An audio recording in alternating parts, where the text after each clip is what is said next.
Welcome to the lesson, Flight Deck. On the flight deck, there are two main servo altimeters, one for each pilot.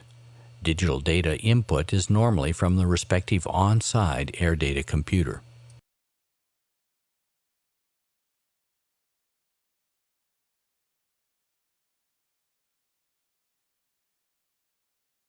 A standby altimeter with an integrated standby airspeed indicator is situated on the captain's flight instrument panel. This instrument is of the traditional mechanical type and does not receive any digital data input. Above the standby altimeter airspeed indicator, there is a standby attitude indicator with an integrated ILS cross pointer. Its internal vertical gyro can run on battery power should all other sources fail.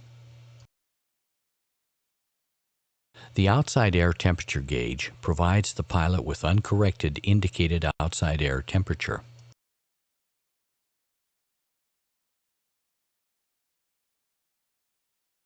Each pilot has his or her own distance bearing indicator providing magnetic heading, slant range to a tuned DME station, and magnetic bearing to an NDB or VOR depending on selection. The IRS Mode Select panel, located above the First Officer's audio selector panel, controls the two inertial reference systems. Both on the left and right flight instrument panel, there is a pair of EFIS screens. The upper one is the primary flight display, PFD, and below we have the navigation display, ND.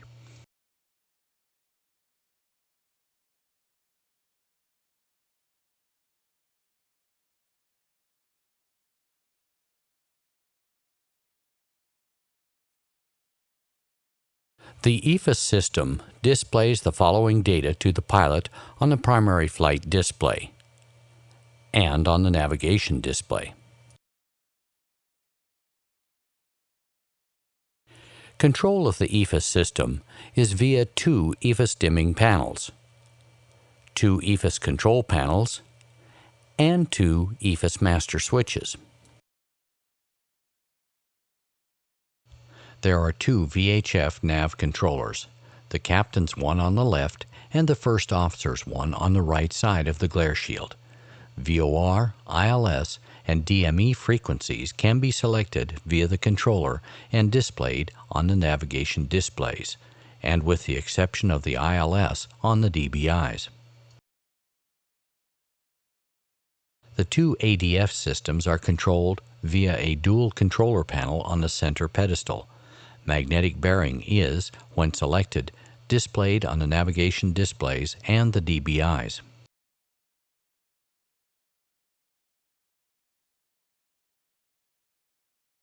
Two Mode S transponders are fitted, controlled via a single panel.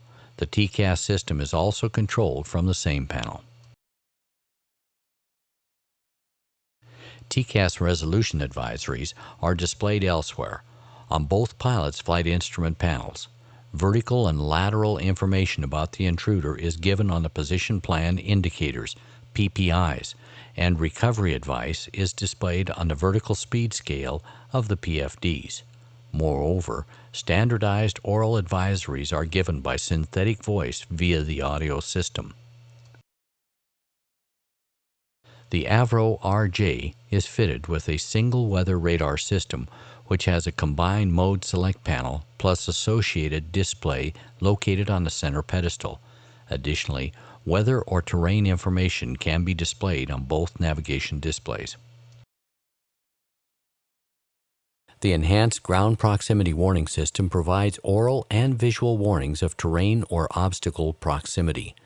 Visual warnings are given by the amber or red buttons depending on the warning severity on the glare shield and optional on the navigation displays or weather radar display. Again, standardized oral warnings are given by synthetic voice via the audio system. Both basic and enhanced GPWS modes can be suppressed or modified using the buttons next to the gear lever at the first officer's flight instrument panel. The flap-worn override button is fitted to all aircraft. The other 3 buttons are customer options. 2 navigation management systems are fitted.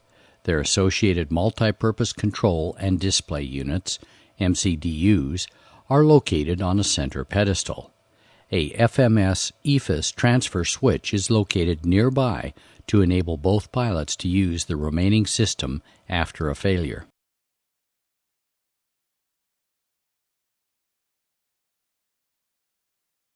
The mode control panel on the glare shield controls the digital flight guidance system.